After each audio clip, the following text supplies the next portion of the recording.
तो आपने वो चॉइस एक्सरसाइज की है, वो ही अपने आप में बहुत बड़ी बात है। Thank you so much. लेकिन जैसे कि मैंने शुरू में कहा, आपने अपना साथ में वो चॉइस की अपना संघर्ष भी चुन लिया। आपका संघर्ष ये है कि आपकी बिजनेस और इंडस्ट्री ऐसी है कि इतने क्रिएटिव लोग हैं, इतनी आइडियाज है फॉर मूवी शोज कि ऊपर तक पहुंचना बहुत लंबा है और मुश्किल है। कभी कहीं बैठे बैठे कोई मिल गया और उसको आइडिया चमक गई तो कुछ भी हो सकता है, और ना हो तो 10 साल तक कुछ नहीं हो सकता। ये आपने अपना संघर्ष चुना है, ये संघर्ष को आपको अपनाना है और लगे रहना है जब तक है जहां। आज जो हमारे गेस्ट हैं यहाँ पर, उनको आपने देखा है शार्क टैंक में। Please give an energetic and warm welcome to the one and only Anupam Mittal.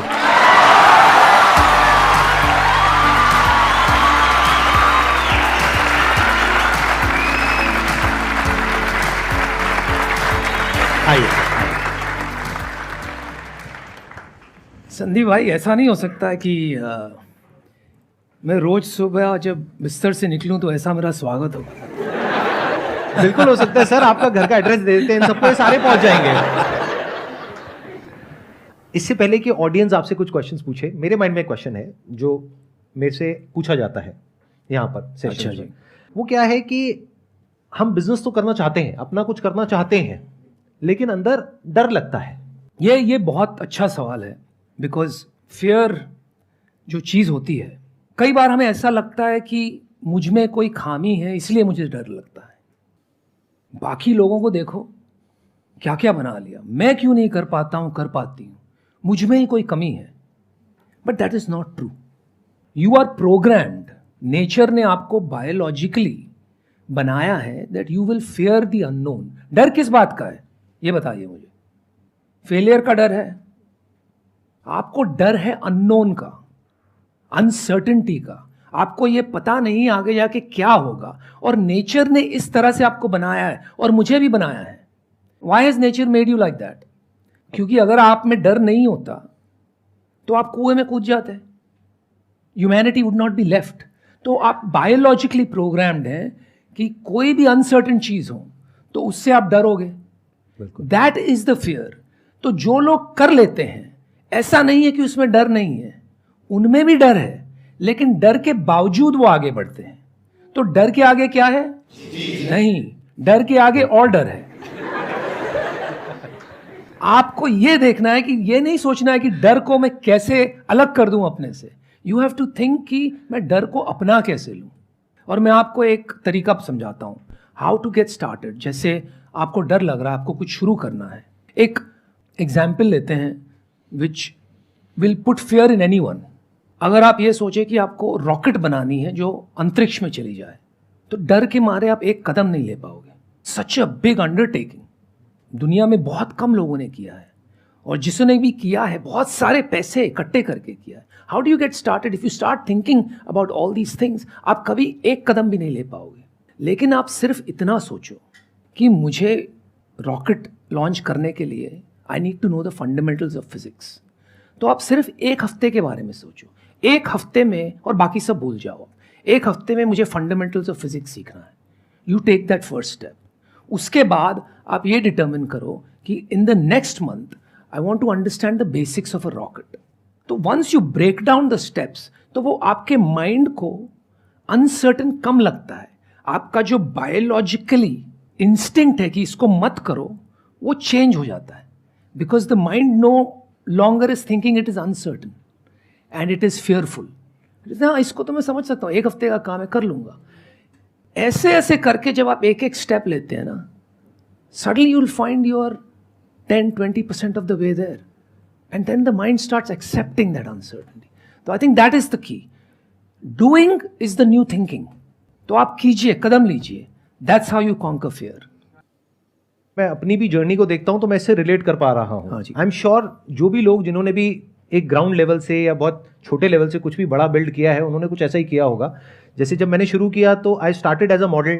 हाँ जी। उसमें मैं फेल हो गया, लेकिन मॉडलिंग में मैंने क्या देखा कि जो फोटोग्राफी है उसमें मुझे बहुत इंटरेस्ट आया, तो मैंने फोटोग्राफी का एक छोटा सा 2 हफ्ते का कोर्स कर लिया। तो जैसे ही वो किया तो मेरे अंदर कॉन्फिडेंस आ गया बिल्कुल कि अब मुझे कुछ तो पता है ना थियोरेटिकली। फिर मैंने फोटोग्राफी करनी शुरू करी। गली के कुत्तों को भी नहीं छोड़ा, वो बात अलग है, लेकिन किसी को नहीं छोड़ा, आसपास में पकड़ के फ्री में ही फोटो खींची। अब मैं ये सोचता कि कोई मुझे पैसे देगा तब मैं फोटो खींचूंगा, हाँ तो जी, फिर अटक तो जाता। अटक जाते। तो मैं फोटो खींचता रहा। तो धीरे धीरे करते करते one step at a time आगे से आगे रास्ते निकलते चले गए। तो आप में कोई कमी नहीं है। मैं सिर्फ, आप जरा टेक्निकली सोचिए, you are just overriding your biological natural makeup by taking this approach.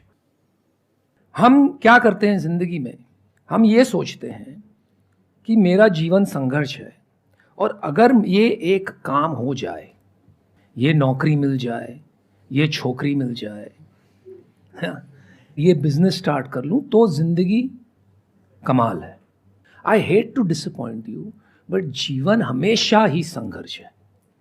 आपको ये बेनिफिट है आज की तारीख में, हमें तो वो बेनिफिट नहीं थी। हमारे टाइम पे हम ये नहीं सोचते थे कि हमें क्यों कुछ करना है, हम ये सोचते थे यार क्या अपॉर्चुनिटी है, क्या मिल जाए कुछ कर लें। Today you are fortunate to have the opportunity to think and be deliberate कि क्या करना है। तो उसको आप डिलिबरेटली चूज करें कि मुझे क्या करना है, क्योंकि संघर्ष तो रहेगा ही, बट यू कैन चूज कि कौन सा संघर्ष करना है। अगर आप बिजनेस करोगे तो संघर्ष ये रहेगा कि भाई बिल्स कैसे चुकाएं, एम्प्लॉयज़ की सैलरीज कैसे दें। आप जॉब करोगे तो मैनेजर को इम्प्रेस करने का संघर्ष। आप शादी करोगे तो एक दूसरे में बनी रहे बात, उसका संघर्ष।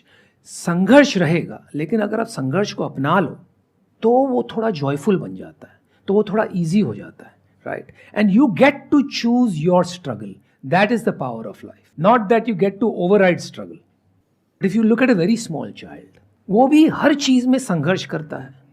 वो चलने में संघर्ष करता है, थोड़ा बड़ा होता है बोलने में संघर्ष करता है, फिर खिलौने खेलने में संघर्ष करता है, लेकिन वो उसमें मजाक देखता है, उसमें he is enjoying himself, he is enjoying the process of the struggle, और साथ साथ में वो सीख रहा है और आगे बढ़ रहा है। अगर वो संघर्ष को ना अपनाए और वो फ्रस्ट्रेट होने लगे तो वो कभी चल नहीं पाएगा। नहीं सर, उसके पीछे एक और भी रीजन है ना। अभी फ्रस्ट्रेशन नाम का कॉन्सेप्ट ही उसके माइंड में नहीं है, क्योंकि अभी लोगों ने उसको ये बताया ही नहीं है कि चलना सीखना कितना मुश्किल होता है। तो उसके माइंड में कॉन्सेप्ट नहीं है। अगर कोई प्लांट कर दे उस बच्चे के माइंड में, अरे चलना तो बहुत मुश्किल है, तेरे बस का नहीं है, तो हो सकता है वो बैठ ही जाएगा। तो बिल्कुल सही बात, exactly the point I am trying to make, कि जो पेन आप एक्सपीरियंस करते हैं ना, जिसको स्ट्रगल हम बोलते हैं, वो कंडीशनिंग है। अगर वो कंडीशनिंग ले जाए कोई, अगर आप, if you can override that, तब आप कोई जब नया कुछ करते हो ना, then you will see it as a game. बच्चा गेम की तरह देखता है उसको, तभी वो स्ट्रगल नहीं करता, मैं करता है स्ट्रगल, हाँ, बट उसको मेंटल एगनी नहीं होती है, राइट। तो कंडीशनिंग के कारण कि आपको आना चाहिए, ये क्यों नहीं आता है, तब आपको लगता है अरे मुझ में कुछ कमी है। अगर उसको आप गिव अप कर दें और बच्चे की तरह एक गेम खेलें, then life is bliss even through your struggles. Sir, आपसे बात करते करते ना एक थॉट आ रहा है मेरे माइंड में। आई एम श्योर आपको भी मजा आएगा सुन करके, और आप हो सकता है उसमें और आगे बिल्ड करोगे। उसके बाद हम Q&A करेंगे कि आपने जहां से ये हमने शुरू किया था कि fear is of the unknown. हाँ जी। तो अब अगर मैं आपसे बात करते करते देख पा रहा हूं, तो fear is not of the unknown but of the perception of what we know about the unknown, उसका फियर है। जैसे एक बच्चा है, उसके लिए अननोन है कि आगे क्या ऑब्स्टेकल आने वाला है जब वो दोबारा से गिर करके चलने की कोशिश करेगा, या फिर अगर वो ढंग से नहीं बोल पाएगा तो उसकी वजह से क्या होगा, तो उसके अंदर डर ही नहीं है। बिल्कुल। तो अगर हमें एक्चुअल में कुछ भी ना पता हो कि क्या होने वाला है, तो उसका डर नहीं है। हाँ जी। बट जो हमें लगता है कि हो जाएगा इन दैट पर्टिकुलर स्पेस, उसका हमें डर है। तो fear is also connected to the known, not of the unknown, अगर हम थोड़ा सा डीपली देखें इस चीज को। बिल्कुल। और इसका एक मैं दूसरे तरीके, थोड़ा सरल तरीके, थोड़ी फिलोसॉफिकल बातें हो रही है, राइट। तो ये कहेंगे कि हम कहाँ बाबा जी के आश्रम में आ गए। तो इसको मैं थोड़ा एक अलग तरीके से कहता हूं। अगर आपको अपना मुकद्दर का सिकंदर बनना है, मुकद्दर आपके कंट्रोल में लाना है, तो 3 चीज है, और इजी कर देता हूं, तीनों एम से है, मुकद्दर को भी एम से ही है, ठीक है। मासूमियत, मेहनत और मकसद। और ये बात आ गई मासूमियत, जो आप बात कह रहे थे। Right. जब मासूमियत होती है ना, तब पता ही नहीं रहता है भाई इसमें क्या, तब शुरू हो जाओ हाँ, कि मासूमियत है। If you are totally ignorant, if you are naive and hungry, हाँ, राइट। जब मेहनत और मकसद है और भूख है, हाँ। और आप नाइव हो, तो आपको डर नहीं है। क्योंकि वहां पे क्यूरोसिटी है। बिल्कुल बिल्कुल। वहीं पे क्यूरोसिटी की जगह है ना। अगर पहले से पता है तो क्यूरोसिटी नहीं है। तो लोगों के साथ प्रॉब्लम क्या होती है कि वो पहले ही अज्यूम कर लेते हैं कि बिजनेस करना मुश्किल है बिकॉज ऑफ दीज रीजंस। हो सकता है वो आसान हो एक बार उनको समझ आ जाए तो, बट वो समझने की कोशिश ही नहीं करते बिकॉज ऑफ द नोन, जो उनके दिमाग में कॉन्सेप्ट्स बैठे हुए हैं। तो if they can be free from the preconceive notions, ideas, beliefs, concepts जो भी हम लोगों के माइंड में भरे गए हैं बचपन से, या जो भी हमने देखा है उसके बेस पे भर गया है, अगर हम उसको क्वेश्चन कर सकें, उससे फ्री हो जाएं और फिर fearlessly one step at a time ले सके, तो आई एम श्योर इस फियर को ओवरकम किया जा सकता है। मैं ये पूछना चाहता हूँ sir, how much power do you feel being an entrepreneur और businessman as comparison to a civil servant? मैं तो सिविल सर्वेंट कभी रहा ही नहीं भाई, मेरे को क्या पता। नहीं sir, how much power do you feel being an entrepreneur? अगर मैं सही सोच रहा हूँ तो आप शायद यूपीएससी की तैयारी करने के बारे में सोच रहे हो या कर रहे हो? I am in management right now अभी मैं, बट पेरेंट्स प्रेशर की वजह से सोच रहा था यूपीएससी के लिए। हाँ वही कह रहा हूँ, सोच रहे हो ना। देखिए यार, ये अच्छा सवाल है। आई थिंक मैंने पहले शुरू में कह दिया था, एवरी चॉइस यू मेक उसकी कॉस्ट होती है। हर रास्ता आप पकड़ोगे, संघर्ष उसमें है। अगर आप एंटरप्रेन्योरशिप करते हो तो उसका संघर्ष अलग है। आपको ये समझना है कि आपकी स्ट्रेंथ कहाँ पर है। ठीक है, हम अक्सर क्या करते हैं, हम ये सोचने लगते हैं कि हमें क्या करना है। What you should do is spend time, आपको क्यों करना है, why before the what. If you can answer that question, it becomes a little easier to figure out. क्योंकि मैं समझ रहा हूं कि आप जो पूछ रहे हैं, आप ये नहीं पूछ रहे हैं कि आप कितना पावरफुल महसूस करते हैं एंटरप्रेन्योरशिप को लेके। आप अपनी चॉइस बनाने की कोशिश कर रहे हैं कि मुझे क्या करना है जिंदगी में। Is that right? Yes sir, yes right. तो आपने ये क्यों पूछा कि why do you feel power, do you want power, is that the thing? Sir, see, the society image what we have for a civil servant, for a IAS or IPS, what image we have as in the reels or in the movies, that more fascinates the youth today. Like having cops behind, going on surveys, or like, you can understand what I'm trying to say. हाँ, एक romanticism And being है a उसका। businessman image, having a good luxury car and a loan, or that is a different image, I think. So, which one is more powerful? Entrepreneurship by itself is not a power job. अगर powerful करना है ना, आपको power चाहिए हमारे देश में, तो मैं सीधी बात करता हूँ। हम दिल्ली में बैठे हैं, आप मंत्री बनिए।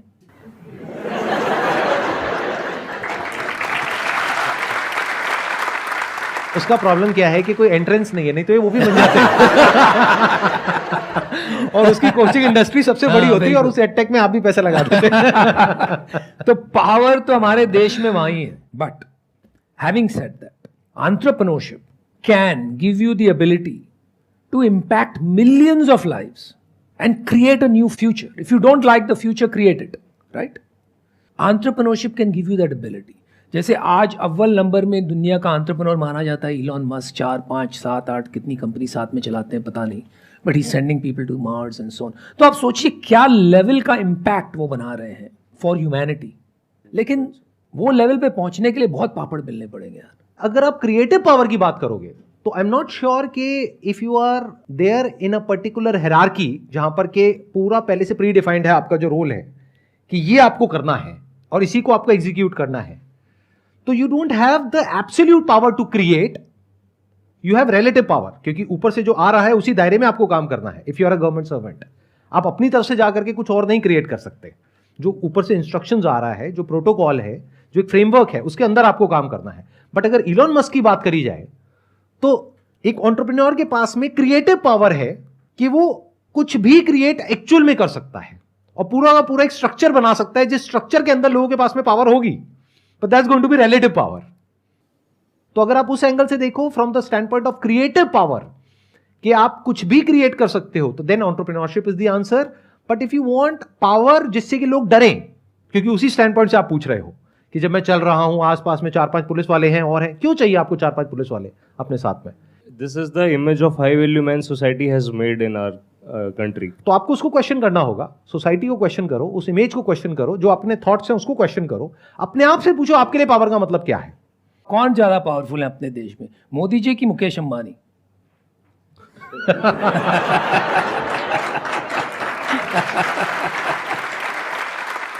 Thank you, sir.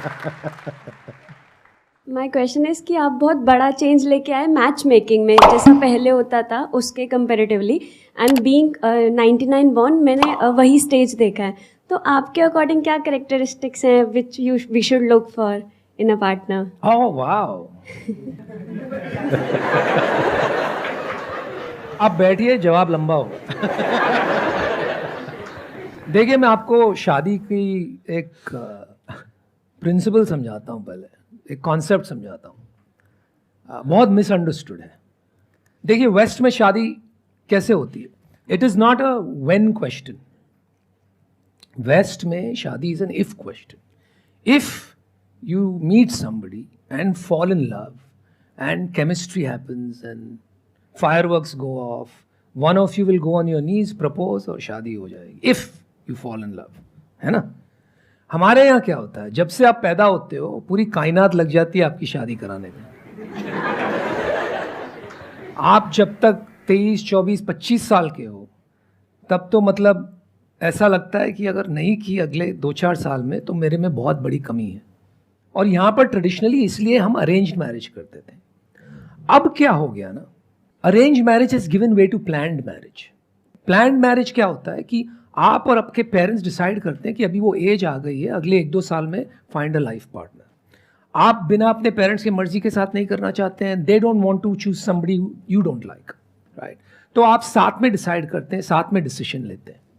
So I think this is a very interesting opportunity when you reach a certain stage and when you ask that age and your mind is not, when you fall in love, the mind is very clouded by hormones, to use a friendly word.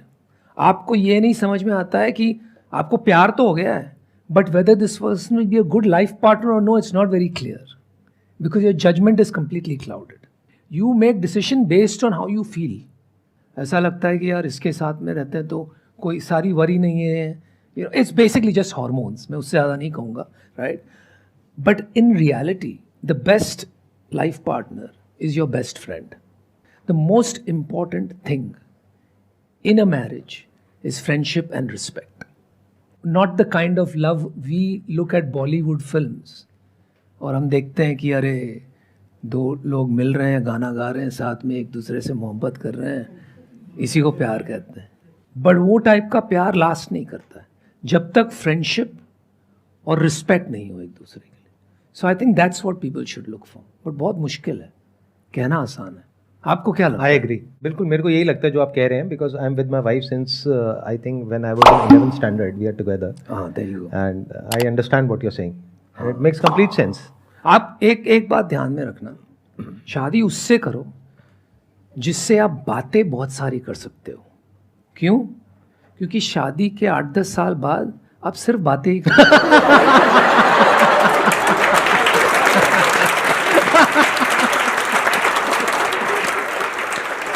तो I think आपकी जो website है जैसे शादी.com, can we talk about it? Of course. तो उस पे आपको नहीं लगता कि कुछ ऐसा सेक्शन होना चाहिए जहां पर के सिर्फ एक मैच मेकिंग ना हो, मतलब कुछ फ्रेंडशिप का भी कुछ स्कोप हो, इन द सेंस के मतलब ऑनलाइन पहले एक दूसरे से चैटिंग कर सकें, या एक दूसरे को समझ सकें, फिर आगे डिसीजन लें? वो फ्री का बिजनेस है, वो हम नहीं करना चाहते। कोई पैसा नहीं वो तो ऐसे भी होता ही रहता है। हाँ, बहुत ट्राई की हमने, कोई जनता पैसा ही नहीं देती उसका। अच्छा, हाँ, वो तो अपने आप व्हाट्सएप में, ग्रुप्स में, फेसबुक पे, इंस्टा पे करते ही हैं। और बताइए, और कौन है जो कुछ पूछना चाहते हैं, चाहती हैं? अब शादी को हटा देते हैं टॉपिक को, एंटरप्रेन्योरशिप पे वापस आते हैं। आपको मौका मिला है इतना बड़ा, आप सोच के देखो, आपके सामने एक लाइव शार्क है, अगर आप चाहें तो अपना आइडिया पिच कर सकते हैं और इनसे हाथ की हाथ अभी चेक भी ले सकते हैं, नहीं तो कमिटमेंट ले सकते हैं। तो कोई है जिसके पास में कोई कमाल का बिजनेस आइडिया है और वो अभी शॉर्ट में फटाफट से इनको बताना चाहते हैं, पिच करना चाहते हैं? संदीप भाई, आपने कहा था कि यहाँ आओगे तो पैसे तो नहीं देंगे आपको आने के, लेकिन आपने ये नहीं कहा कि पैसे लगवाएंगे। नहीं सर, कमा के देंगे आपको, 1 का 100 करेंगे। हाँ जी, बताइए। मैं अपना खुद का प्रोडक्शन हाउस रन करता हूँ, रजा प्रोडक्शन इंडिया। बेसिकली मैं शॉर्ट फिल्म, वेब सीरीज और फिल्में बनाता हूँ। और अभी फ़िलहाल में मैंने एक इंडिया की पहली म्यूटेड और शॉर्ट वेब सीरीज बनाई है जिसका नाम है दिल्ली डायरी चैप्टर 1।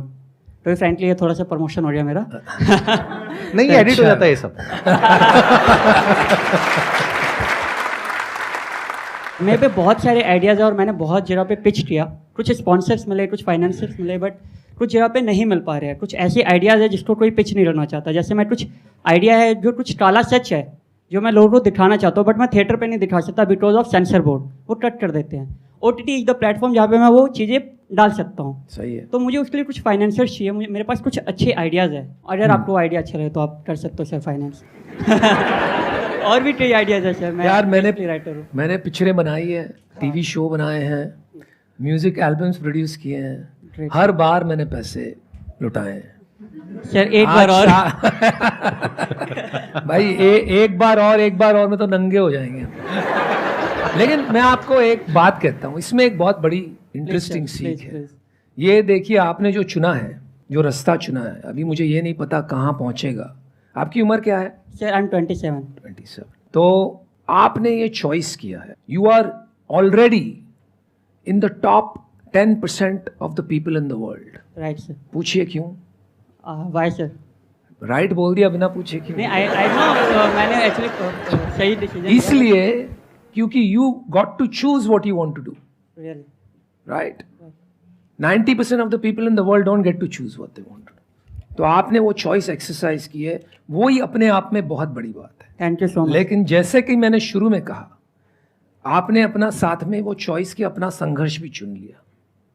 आपका संघर्ष ये है कि आपकी बिजनेस और इंडस्ट्री ऐसी है कि इतने क्रिएटिव लोग हैं, इतनी आइडियाज है फॉर मूवी शोज, कि ऊपर तक पहुंचना बहुत लंबा है और मुश्किल है।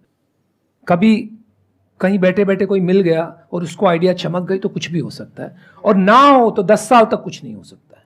ये आपने अपना संघर्ष चुना है, ये संघर्ष को आपको अपनाना है और लगे रहना है जब तक है जान। डेफिनेटली। हम कई बार क्या करते हैं, हम आइदर और में फंसे रहते हैं। हम ये सोचते हैं कि जब मेरे पास में कोई इन्वेस्टर आएगा, चाहे वो ये हो चाहे कोई और हो, एक बार पैसा आएगा तब मैं ये करूंगा। और इस चक्कर में बहुत लोग हैं जो अपने बहुत साल बर्बाद कर देते हैं, इनफैक्ट अपनी पूरी जिंदगी बर्बाद कर देते हैं। तो better option is don't choose either और, कि इन्वेस्टर या फिर self funded. Do both the things at the same time. कि आप इन्वेस्टर भी ढूंढते रहो, कोई मिल गया तो बहुत बढ़िया है, नहीं मिला तो एटलीस्ट अपने बेस पर, आज की डेट में मोबाइल है आपके पास में, उस पर आप कुछ भी शूट कर सकते हो, कुछ भी अपलोड कर सकते हो, शॉर्ट बना सकते हो, लॉन्ग फॉर्म कंटेंट बना सकते हो। और अगर कंटेंट में दम होगा तो जनता के पास में ताकत है, वो फैल जाएगा। क्या बात है।